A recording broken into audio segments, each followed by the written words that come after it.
Hello, everyone, and welcome back to Cobbletalk, where we'll be talking about episode 4 of the Penguin Shintani. Did I get that pronunciation correct? Am I right there? I think so. Okay, Shintani.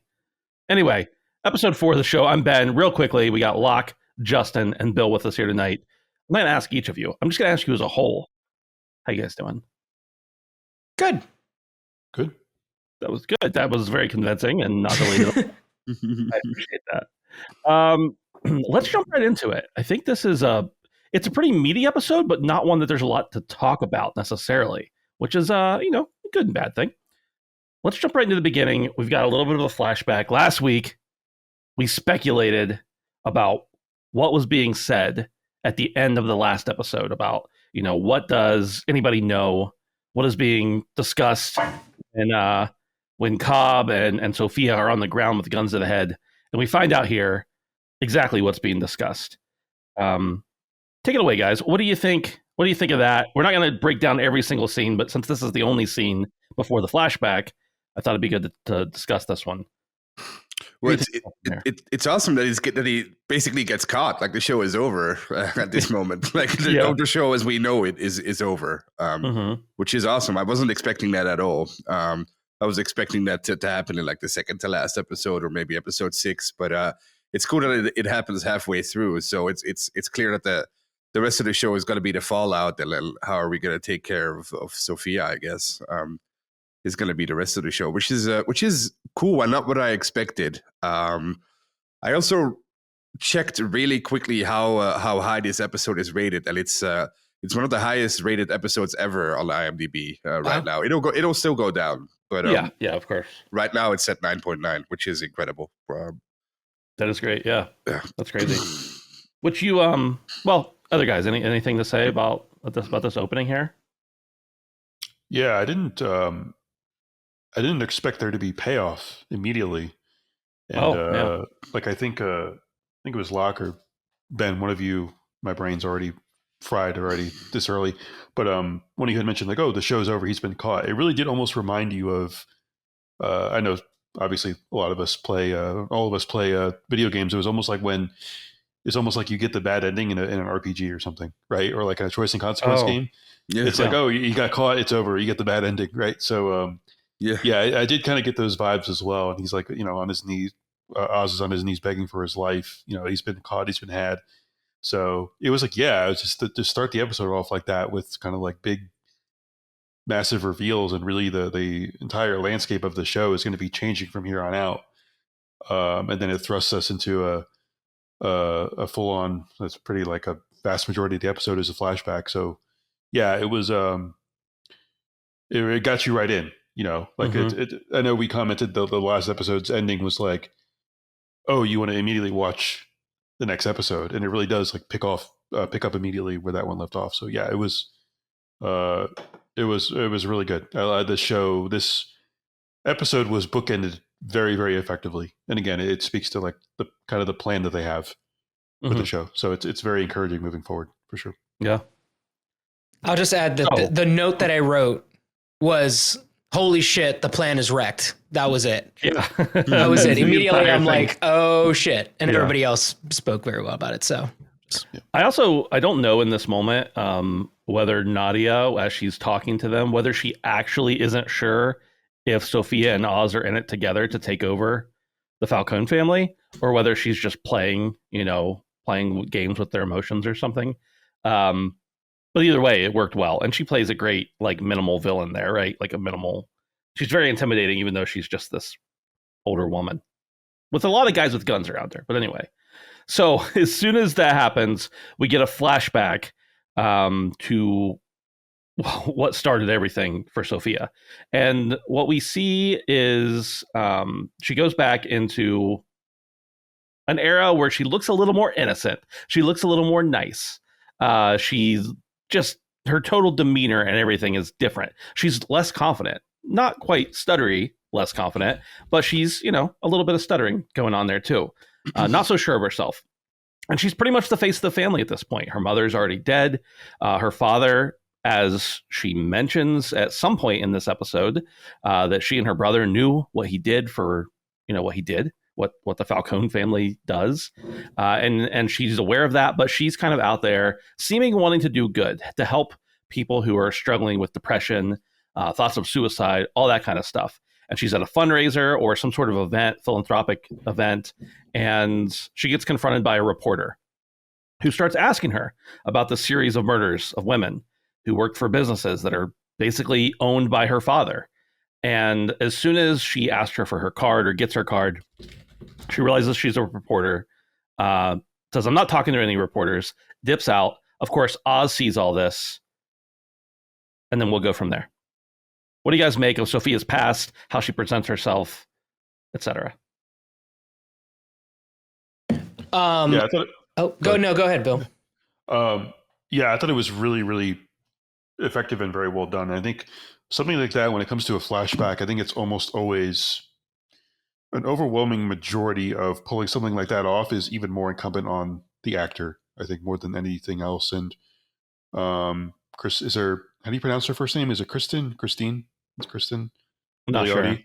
Yeah, I'm always kind of intrigued to see these flashback scenes in shows and movies. Like how effectively do they like portray someone on the surface level as looking younger versus how do they project themselves looking younger? And I thought it was a really, really well done, comprehensive job. Obviously it's not going to be believable unless she like pulls off the performance, and she did it very, very effectively, for sure. I don't quite know how many years ago it was. I think 10-ish, right? I think she said she was at about Arkham 10-ish. Yeah. Yeah. I think she's what she says at Arkham. She was at Arkham for 10 years or so. But she protected herself as very, innocent, naive, kind of going about the world, kind of like, really adoring her father, looking up to him.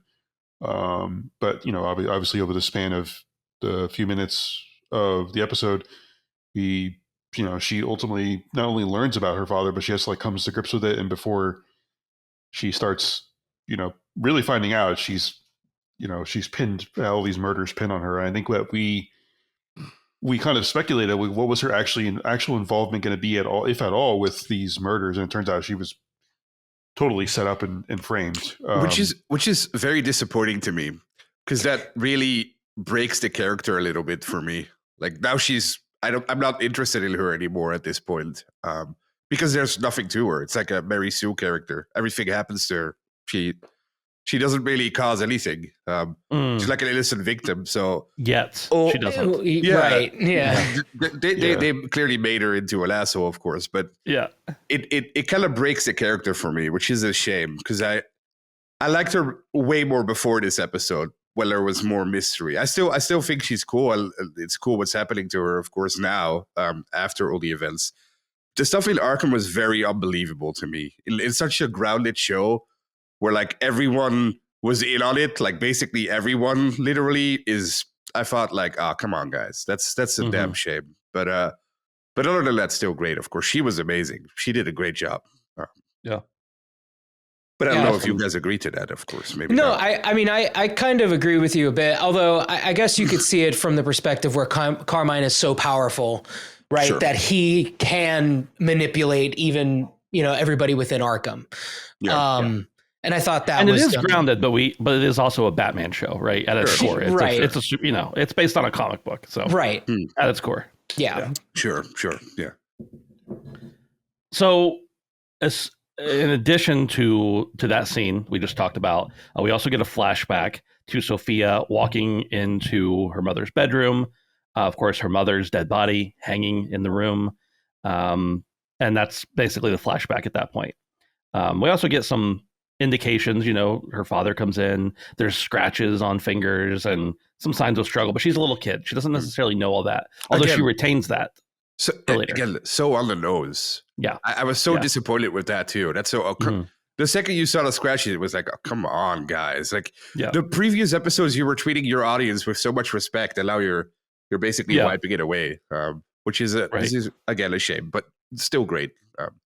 Yeah, and remember, like this reporter had asked her like about these women who were all hanged and all worked for her father, and then you get a flashback to her mother who's hanged and obviously has a relationship with her father, and it's like, in case you didn't get it, her dad killed her mom. Yeah, just in case the audience didn't know. And you're right, this is one of the first times, we really see the show. I don't know that it's pandering, but it's not, as you said, treating the audience with respect. Like, we get it. Now, granted, we're in the film. We're in the film. We understand it. Maybe they're going for the average common denominator, sure, of viewer out there. So they had to do it too at some point. Like yeah. The next scene, I think this is the next scene. They get together for family dinner. You've got Carmine, who of course is not played by John Turturro, who played him in the Batman. He played by Mark Strong, and of course he does a good job. But for those who know, it's like, okay, this isn't John. This isn't Carmine Falcone. And Sophia, of course, is there, and Alberto. And at this point, at some point, what's his name? I just lost it. Alberto leaves the room. And Carmine and Sophia have a talk, and Carmine basically tells her, like, hey, you're the one who's going to inherit the family business. Are you sure you want to do that? Like, is that something you want? And she says, of course. And then she starts, thinking more about her mother's death, and that reporter had knocked some things loose in her brain. She starts asking for details, like, is there a sign of her depression, or did she ever go to therapy or anything like that? Of course, Carmine does the typical thing. He gaslights her, tells her she was too proud of a woman, which, don't get me wrong, there are a lot of people who have mental issues who are too proud to, or too embarrassed to go and get them sought out. I'm not saying that's not a real thing. I'm just saying, he's gaslighting her here. This is a show. Ask her why she would pick away at old wounds, and plays it off as he's upsetting her rather than she's trying to know more about her life. So this inspires her to meet with the reporter again. She calls the reporter. Oz, of course, goes with her. And she goes to talk to her, and at first seems interested, but after a while starts to remember, oh yeah, my mother was killed by my father. Maybe I don't want to mess with him. At least that's what I envisioned her thinking. And says, you don't know anything about my father. He's a good man.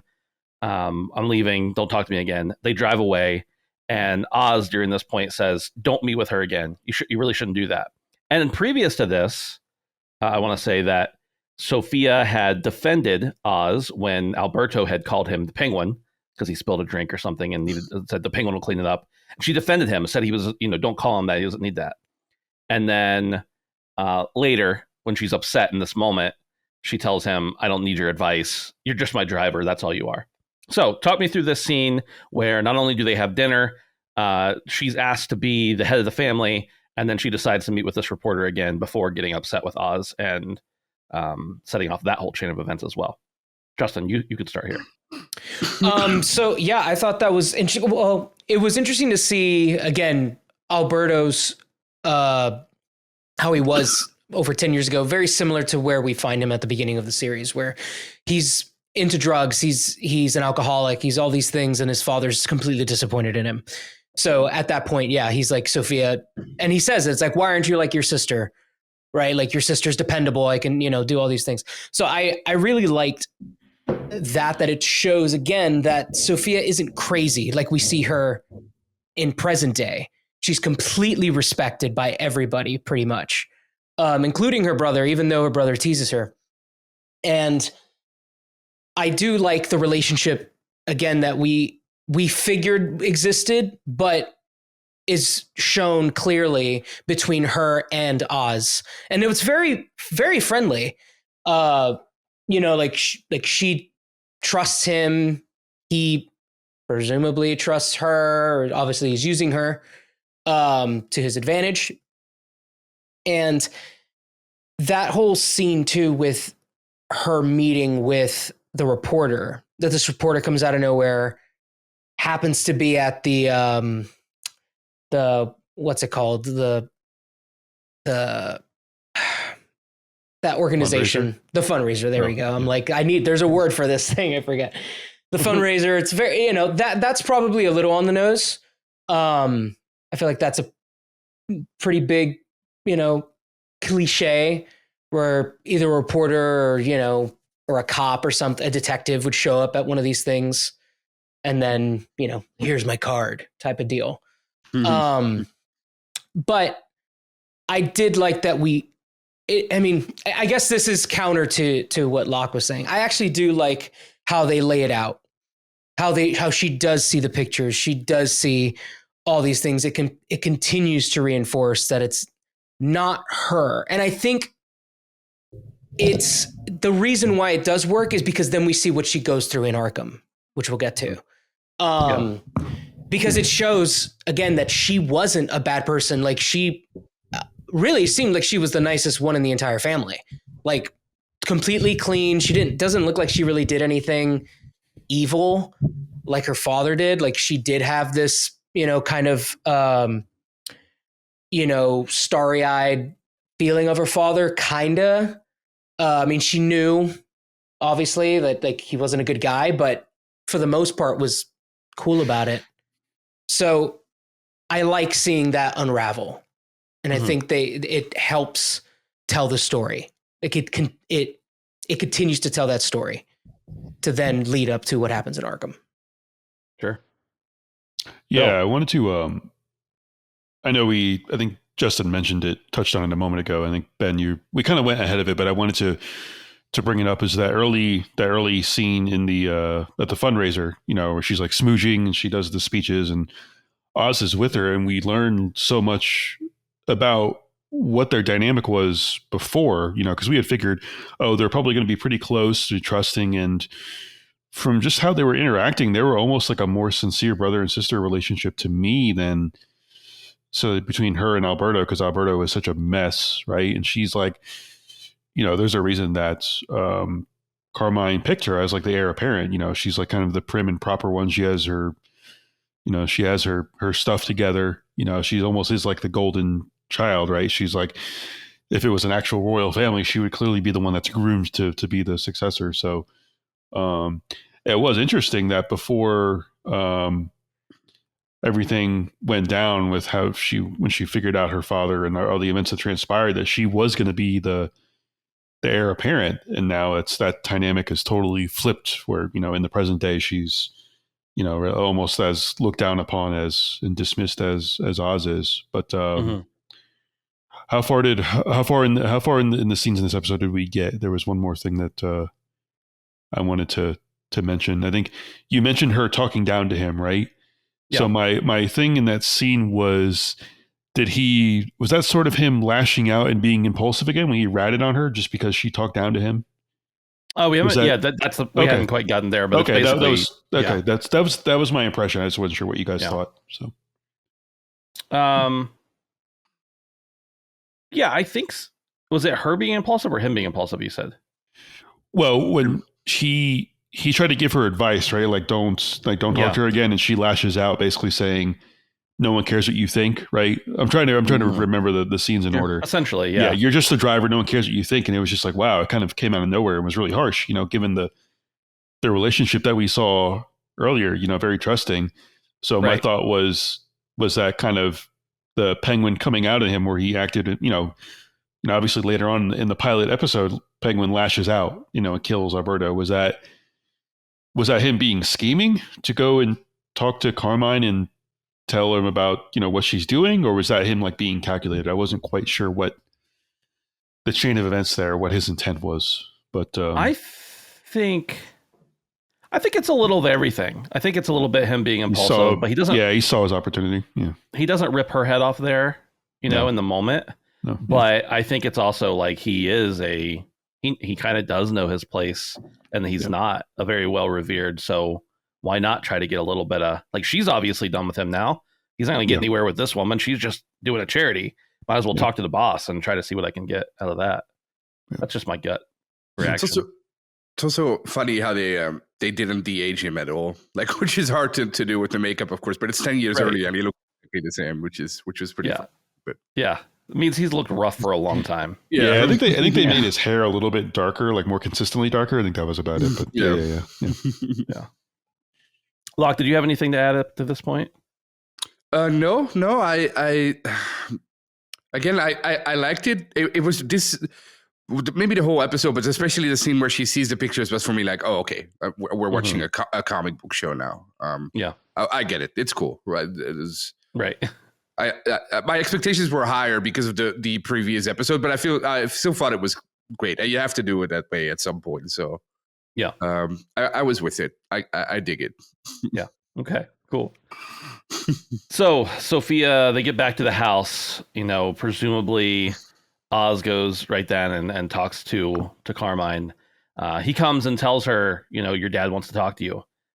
A little, they mention, they like, you see it, but he's wearing a new suit. And that almost already feels to me like he's been rewarded for what he just did. Immediately you get that like payoff. And maybe that's a little bit, I don't know, trite. Well, she that's says, a good observation. But she even says, like, confused, like, what are you doing in here?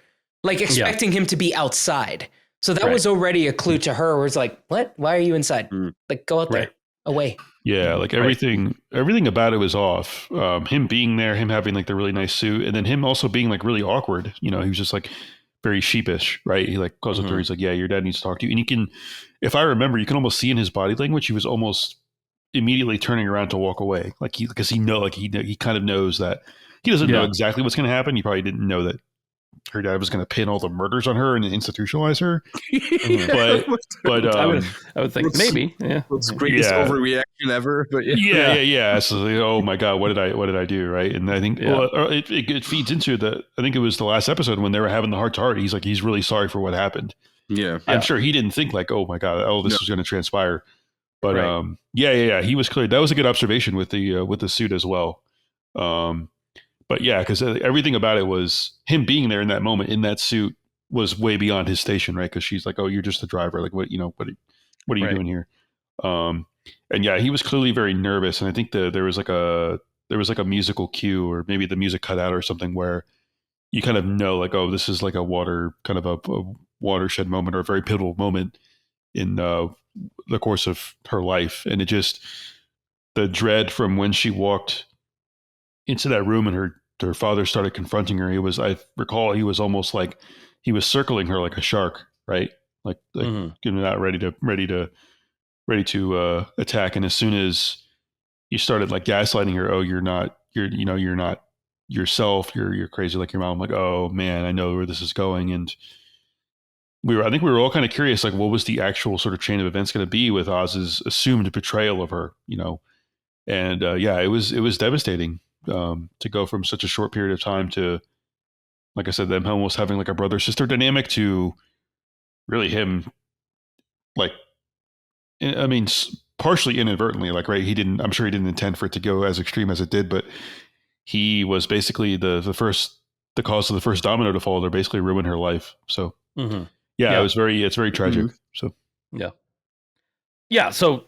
so right there from where you were saying, like, she goes in, she's talking to Carmine.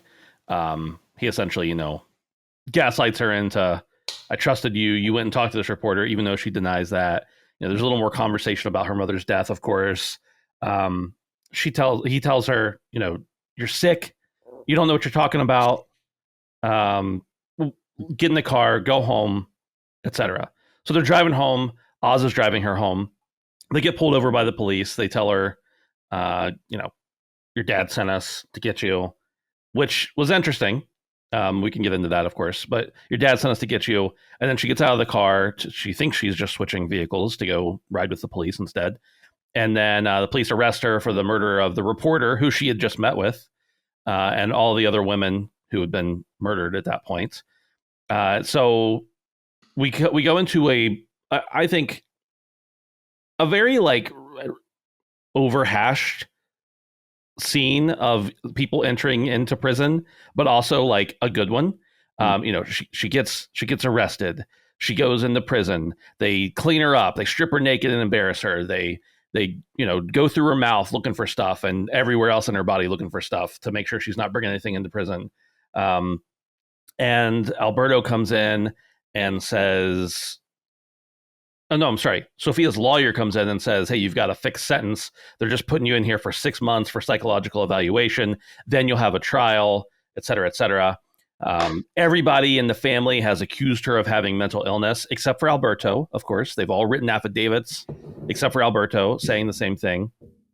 And they kind of make her, I was going to say this, and I just realized it was like a double entendre. They kind of make her the hangman here in this scenario, right? Like they make her the fall guy although she's the unwilling fall guy.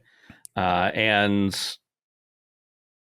it gets bad from here, right? She's in Arkham, which, is a prison. It's a mental institution, but it's a cartoon exaggeration of one as well. But, horrific and degrading. And we get introduced to Dr. Ventress, who is clearly a cartoon villain, sadistic doctor at a mental institution. We get introduced to Dr. Rush, the nice guy who we've met before in the series, but he's the one who's like doing the things he's supposed to do because he's getting paid, but reluctantly at the same time. And then we also find out Sophia's cellmate, or the person next door to her, who is Magpie, who's actually another character, a very small character from the comics, and definitely not anything like the character in this representation, but we see them as well, little Easter egg there. And things go about as well as you would expect. Sophia is treated terribly. There is another patient at the hospital, at the asylum, that is left unchained, seemingly, intentionally, to come and attack her. The Magpie character is, talking about bliss. They don't call it that, but talking about the candy that they give them to make them happy. And Sophia gets the shit beat out of her, essentially. And we'll go from there. The whole scenario from when Sophia talks to Carmine all the way up to the point where she gets absolutely demolished by the crazy person. Yeah. Go ahead, Tristan. So, I mean, one of the things there with once she spoke to Carmine, because she figured she was in trouble. She didn't know to what end. And in a way, she dug her own grave, because he was upset, but it wasn't until she specifically mentioned remembering the scratch marks and everything. That's when he was like, oh, you know too much. Yeah. That's when, he was like, oh, you're unwell, whatever. Sends her home. Once the cops show up, at that point, they don't mention anything about Carmine. It wasn't until, even then, Oz, you assume, is confused, and because that's what he's showing. They ask her to step out of the car, right? Like something's wrong with, like, oh, our business is with you, not you. She steps out, like, okay, what did my father like send you here? Like, she already figured something was wrong, but again, to what end? Once she was actually arrested, and the way that they were treating her, that's when Oz and her obviously were like, what? Hold on a second. What's going on here? And I think that's where Oz, we could maybe say that's the part he feels sorry about, because he didn't think it would get to that point. Maybe, but I think that's what it is. Because to some level, he seemed unsure until once the cops actually put her in the car. Then he's kind of like, all right. So I don't know how to really feel about that. I was thinking about it after that scene too. But once she speaks to the lawyer, and again, it's one of those things where it's like, oh yeah, you're going to go to Arkham. She's like, I can't, I'll die. There's no way. She doesn't even understand how or why, other than, her family is siding with her father because they have to send her away. I thought the whole sequence of getting into Arkham was great, because it shows how traumatic that experience is. And of course, in a very cartoonish way. I mean, I would hope it's not really like that, because that's really messed up. It's not real. It's based on Batman. Oh, gotcha. My bad. I see. But I liked the quick cuts. I liked all that stuff to really show, like, in her head, how things are going. Everything's going so fast. It's, like, you don't even know what you're looking at, really. Like, all the close-ups on her face, her eyes, she's darting back and forth. Like, it just really shows how stressed out she is through that entire thing. And yeah, when we meet, I forget the first doctor's name, Dr. V. Ventress. Is it Ventress? Because okay, I was making sure. That's what I thought, but I wasn't sure. Ventress and Rush. I was like, okay, so exactly. We knew who Rush was, at least in some way. We knew he worked at Arkham and was her psychologist of some kind, or psychiatrist. But to where was he through that whole thing was still a mystery. So having this main doctor who's a psycho, obviously, paid presumably by Carmine as well to do what he did, was very cartoonish, but interesting. And I really liked, well, it's actually after this part, so I won't go into that. Yeah, we'll get there.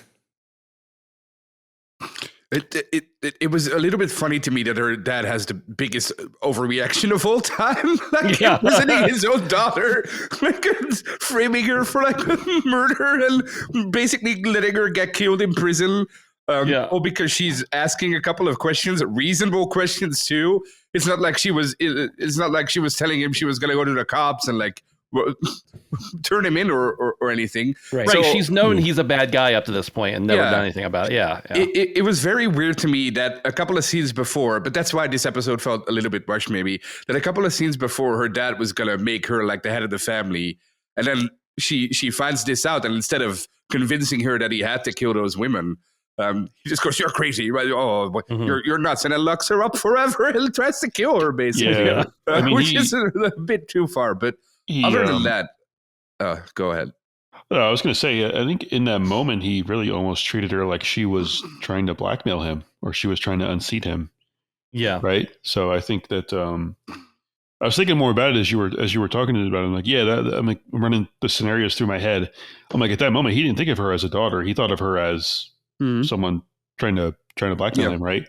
Right. And I think, Locke, you spoke to it earlier, how like things were very on the nose of this episode, like the fingers and everything else. I think a lot of what the focus of this episode was to reinforce things from Sophia's perspective specifically. And it was all the things that she had to absorb and confront, right? Like it had to be very on the nose that, oh my God, my dad is basically a serial killer, for whatever reason, whatever ends, down to murdering his own wife, and not just like very, very intimate sort of ways, like handheld strangulation.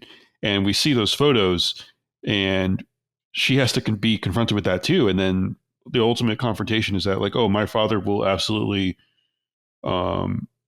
make me the fall guy for all of these murders and basically ruin my life and not really bat an eye at it. And not only that, he will leverage, use all the levers of power that he has, from the police to the courts to the local insane asylum, to basically, he, for all intents and purposes, threw her in a hole and locked her away, because they said no visitors, no outside, whatever, presence at all. So she basically, for all intents and purposes, is thrown in a hole for, 6 months supposedly. But yeah, as soon as the cops showed up to pull them over, I'm like, okay, we know, kind of, not just because of what we knew, what she went through, or where she was in Arkham for 10 years, but we knew how powerful that Carmine Falcone was, and it makes him even more scary in the Batman film, what we know now, right?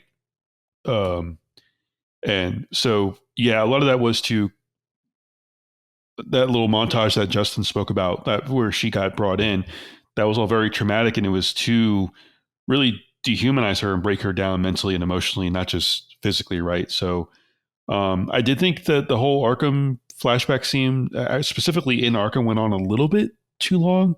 It was like, okay. Like right up to the point of where I got kind of tired of it. It literally, like, I love the effect of her like waking up from a dream, when she woke up when the doctor came and got her after the ambush. But yeah, it was really, obviously, it was really effectively well done, and her performance was just absolutely mesmerizing. She is what carried it from the beginning of that flashback institution scene to the end, and it was just effective, and it made the we'll get into it obviously eventually, but it made the ending of the episode even more cathartic to me. And I was thinking about it too. I've been thinking about this a few times since the episode airs. Do we think so? One of the women that was murdered, are we to assume it's Catwoman's mother, right? If I recall from the movie, her mother was one of, she's obviously Carmine Falcone's daughter. We learn in the movie, and I think she mentioned that he killed her mother. So I don't know if her mother is one of the. I would assume Carmine has killed a lot of people, so it may not be one of these specific ones. Yeah, that's true. I just wasn't sure, but yeah, it's something I thought of. I'm like, wait, because I'm trying to kind of put one and one together on that. But there's something else that I could really think of in the episode. I mean, there's kind of, I could see maybe some kind of parallels between Dr. Ventress and Dr. Rush in the institution. It's almost like Carmine and Penguin, where one of them is like extremely powerful, basically has an iron grip over the whole institution, versus this other underling that's kind of just going along to get along, and maintain his status quo. So, it was really, really, really well done, and it made the last act of the episode even more of a payoff. So, it was very effective. I understand Locke's criticism of a lot of it being super on the nose, and it definitely bordered on that a few times. But it was incredibly effective in understanding the core of her character and who she is and what she went through and why she thinks the way she does and why she acts the way she does. So it was very effective. Yeah. So after she gets, what do you think, Ben? I don't know that I have anything to add in addition to what I've already commentated and you guys have said, but my real thoughts are in the next sequence when she gets the rematch. Essentially, she gets, it's kind of a staged rematch between her and the woman who was supposed, or who beat her up. They shove her into a room. It's obviously like a sanctioned by the guards and the doctor kind of thing. They give her a fork, and the fork ends up getting given over to the other woman, who's actually an insane person, it seems. The other woman, instead of using it against Sophia, repeatedly stabs herself in the neck. I presume she died, but maybe not. And I don't know. I kind of was a little unsure of why this happened. If they wanted, I know why it happened for the show. I want to know why it happened in the show. Why did they want to stage it? Was it so that they could get more evidence that she was insane because she attacked this other woman? Is it so that, I don't know. I didn't really understand that specific point. That's my whole problem with this episode. I think they did that because it was traumatic. That's why. Yeah. Oh no, it's getting more horrible. That's why they did it. Yeah, I think they wanted to have 100% ironclad proof that she is a murderer with eyewitnesses, and the person. They're in an insane asylum, so there's more than likely some mental illness there. But the other inmate did seem to have presence of mind. She's like, "Hey, do it." So it's like she was in on it too. She wasn't just like some unwitting participant to all of this. But what really struck me in that scene broadly was it was almost like people watching two dogs fighting, or two two slaves in a gladiatorial battle. It was very staged. Someone was set up to win, someone else was set up to lose, and it was really further reinforcing the whole dehumanization of her. And ultimately, in this one specific isolated incident, it was to really kind of put the final nail in her coffin, if you will, of okay, she is a murderer, she is capable of doing this.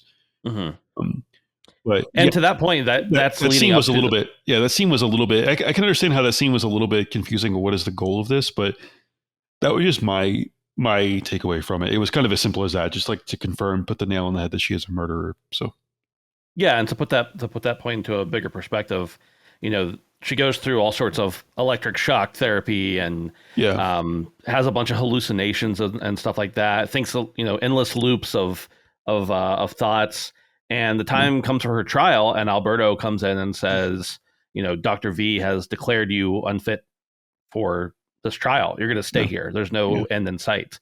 And at this point, after all this abuse and the electroshock, Sophia actually snaps and becomes the killer they wanted her to be all along. Kills Magpie, slams her head into the table, once again declares her innocence, etc. And this is, I think this is the end presumably there's 9.5 more years here of her being in Arkham, and who knows what happens at that point.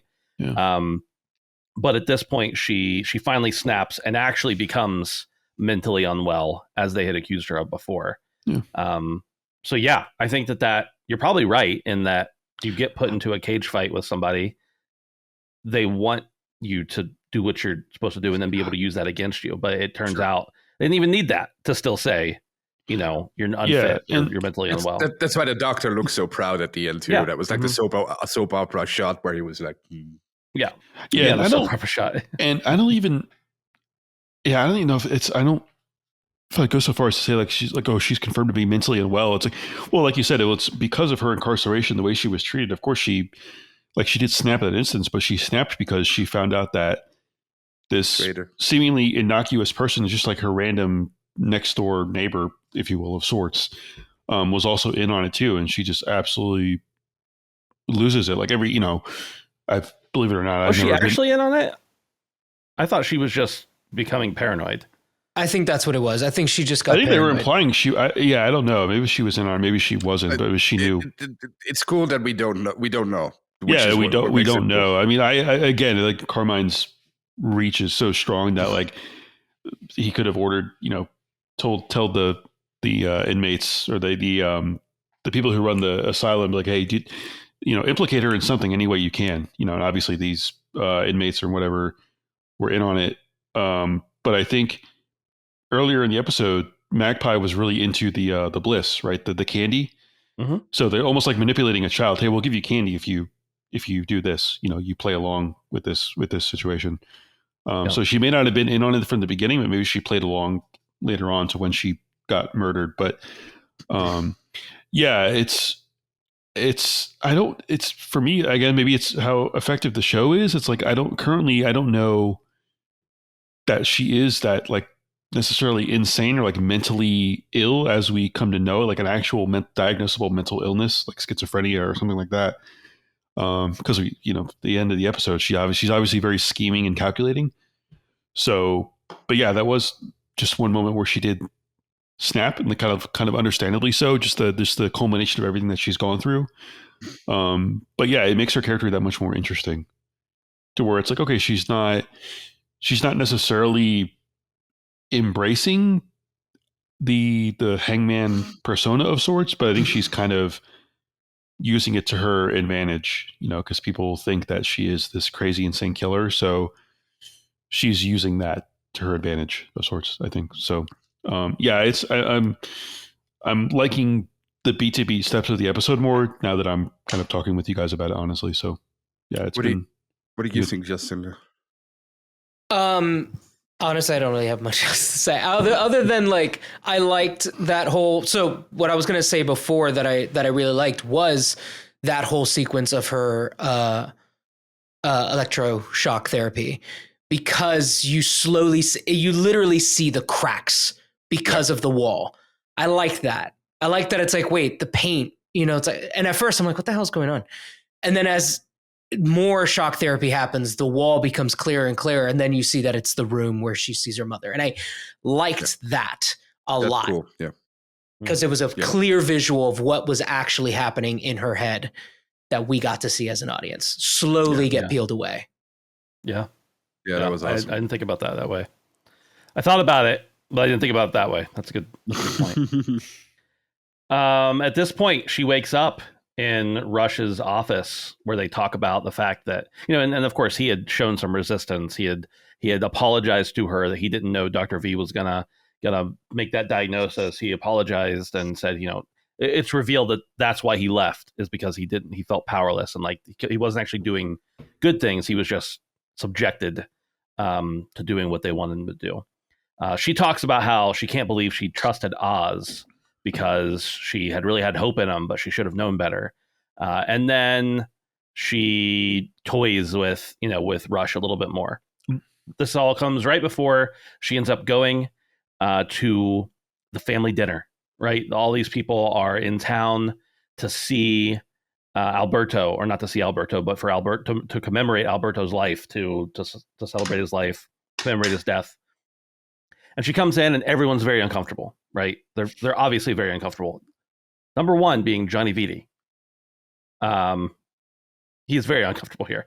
Mm-hmm. And she comes in and starts giving a speech. Basically, it's a giant FU speech to the whole family. I trusted you all. None of you had my back. You knew I was innocent. Vitti tries to cut her off, but she tells him, she gives him the look. He sits down. She announces to them that she's starting over tomorrow. She doesn't say how she's doing that necessarily, but she leads them to believe that she's going to be going away. And then at some point during that speech, they try to take her little cousin Gia out, or they let her go out. She's just an innocent little girl. Sophia doesn't stop that. And then at some point after the whole FU speech, she goes and gets Gia. They go out to the greenhouse. They sleep. We see Sophia wake up. This is the culmination of the episode. She goes into the house. Everyone's laying around dead. She goes and sees all the different things she needs to see. Then she goes into Johnny Vitti's room, who conveniently has the window open. Whether he left the window open or she did, we will never know, I guess. No, I think that was the window that we see open. Yeah. I think that's the one that she was smoking out of, and then she leaves it open. I missed slightly. That. She did that on purpose because she needs him. That's what it's going to be about now. Because she's going to work with Johnny against Oz. Well, right. I could tell you that I knew that. I knew that was part of the plan. I just didn't realize she was the one who actually left it open. So anyway, she goes and sees everybody else dead. The entire family, the whole structure here, presumably Gotham's entire bad guy problem here, while the one family is in jail. One family. Yeah. But Carmine's the biggest one, right? The Falcone family is the biggest one. Yeah. And then she goes in, of course, with her little cousin Gia spared. Who knows what's going to happen to her? But she goes into Vitti's room and says, "We got to talk." Pulls out a gun, and we see the end credits. That's a lot. What happened in those last 5 minutes of the episode is a lot. So feel free, each person. Justin, since you went last time, why don't you break it down for us? Well, so Bill, did you need to say something? I was going to say. I was going to say one thing real quick before the big finale, is that I thought she was going to kill Rush in that scene, but they were like really. Oh yeah, like it was really That was just one little anecdote, but I'll let Justin take over, go off about the ending. So So I mean, I think that ending. Well, the episode. It's funny because we talked about I think in the first few episodes how like the pacing felt really good, and I think this one did too. Halfway through, I'm like, how much is there in this episode? And I'm like, holy crap, I'm halfway through. So much has happened. And it feels the same at the end where I'm like, holy shit, like everything. Yes, the culmination of everything that's happened. Her revenge is had. And it's I didn't think when she did take Gia into the greenhouse that she was going to kill her, but I was like, maybe that's what's going to happen. I don't know. And I like that obviously it didn't, but that we see something crazier, which I assume what she did was just, what was it? I guess carbon monoxide poisoning. Yeah. I guess that's exactly what it was. Yeah. And just killed everybody, which was genius. I thought it was like, it just fantastic. Plot wise, it just works out that this very rich, affluent family doesn't have carbon monoxide detectors. It's an old house. It's an old mansion. Who cares? That's why. And one window is what left Johnny Vitti alive. Yeah, that's right. Sure, whatever. And no one else. But I like the whole thing, like her walking through the house. You have the music playing. She's checking every door, almost dancing through the thing. Not quite, but she's like, I did it, right? Opening up doors. There's Carla. Screw her, right? Your baby girl's alive, but you're dead. Screw you, whatever. And keeps going and seeing all the dead bodies. And I think that was obviously very poetic for her. And from the audience's perspective. And then, once she enters we assume it's Vitti's room because that's the only person we hadn't seen yet. Because you see everybody else but him. And it's kind of like, okay, you see the window open. It's like, oh, wait, is he alive? Mm-hmm. And when she taps his foot to wake him up and he's confused, and yes, you get that. Her last line is, we need to talk. And then just black. I'm like, oh man, it's like, again, every episode ends with wanting to see what happens next. And I think that if for all the criticism that there can be throughout this episode, the ending of every single episode so far is fantastic. Mm-hmm. Definitely. You knew as soon as the dinner scene started that she was going to kill them all. That was, very. Yeah. So that scene could have been 1 minute instead of 6 minutes. But I still liked the way she did it. I still liked how she did it, which was very original, very well planned out. And I especially love that she had the plan to keep Vidi alive, because that makes sure that we know that she's not crazy, that she has a plan, that she's a worthy adversary to Oz, which is going to make the final 4 episodes really, really good. She's like a proper villain now, which is cool. I just think the way that we got there is a little bit too comic booky for me. Yeah. But it's cool that we're there, at least. So the final 4 episodes, I'm really excited for. And I thought this episode was amazing to me, but mostly or solely because of her. What a great actress! Holy shit! Like, she did a great job in every single scene. Amazing. I'm also really interested in who this Rush guy turns out to be. I wonder, because somebody, I think it was you, Ben, who thought he would be what's his name? Scarecrow? I think he's Scarecrow, but there was another theory. I think Ben predicted Hugo Strange. Hugo Strange. Yeah. I think he could be either. Because something with the drugs make me think that there has to be something with Scarecrow. Also, he's still alive, so he's going to come back in a major way. He'll probably turn out to be another villain or like a mastermind or whatever. There has to be something with him. Or maybe he becomes her weak point. I don't know. There has to be something with him, because he quit, right? He quit Arkham. That's what she said.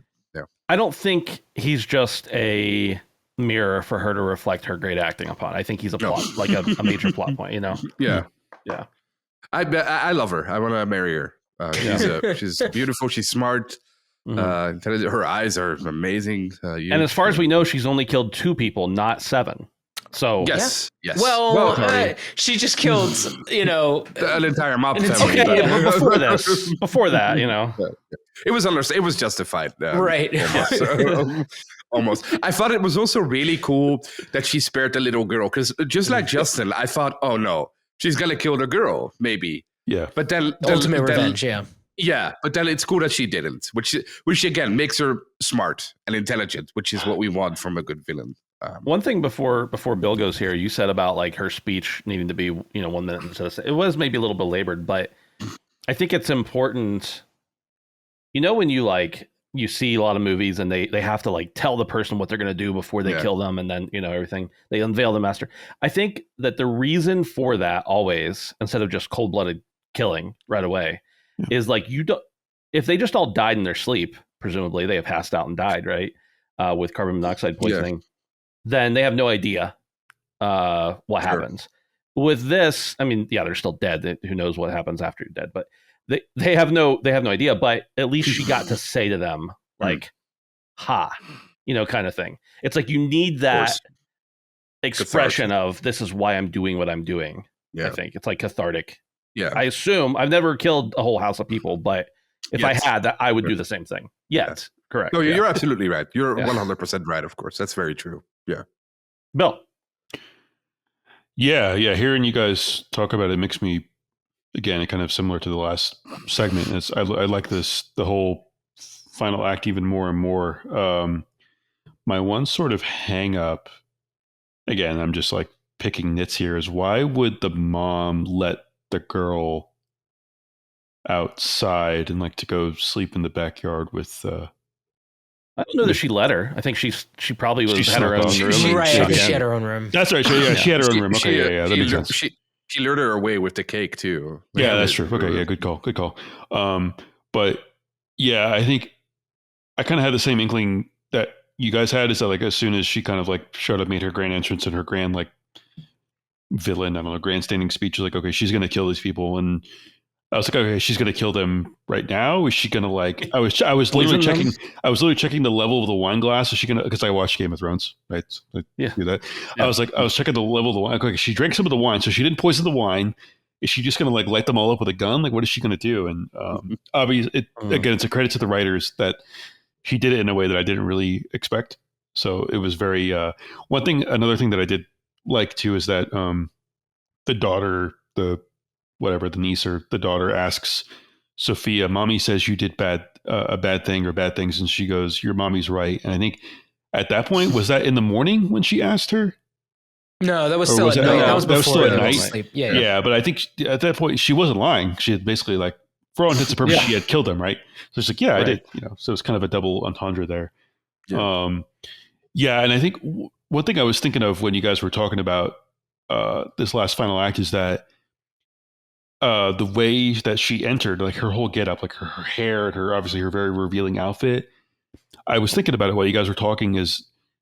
I was trying to think of the meaning because it's very deliberate, right? They do very deliberate choices with this show. Is that was the intent that she was dressing up like one of the sort of prostitutes or call girls at the club that Carmine killed and strangled and murdered? Was that like kind of the effect, or was it just her?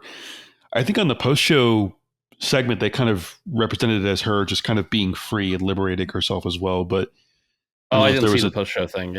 Yeah, I would recommend people watch it. It's very, it's pretty good. HBO is very good at doing those.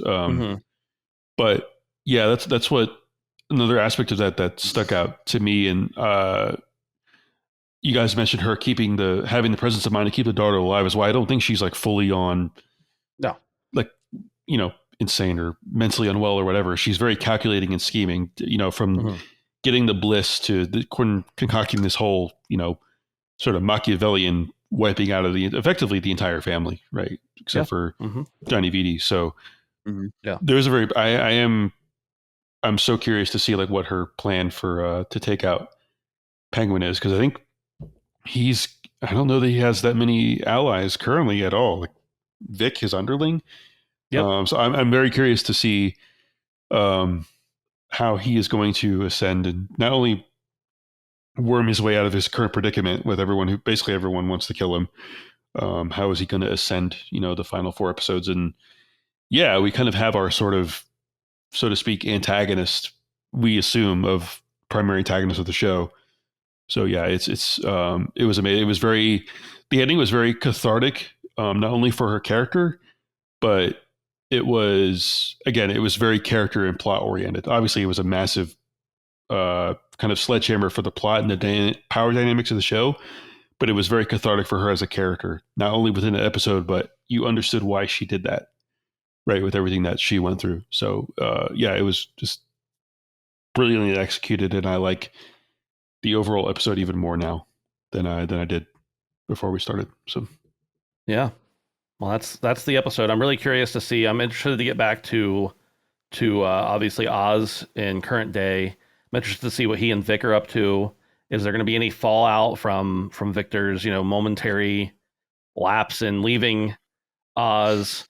And bigger yet, I assume we've had a Victor flashback episode. Not the whole episode, but a good portion of it. Yeah. We've had a Sophia flashback. I assume we're going to have an Oz flashback.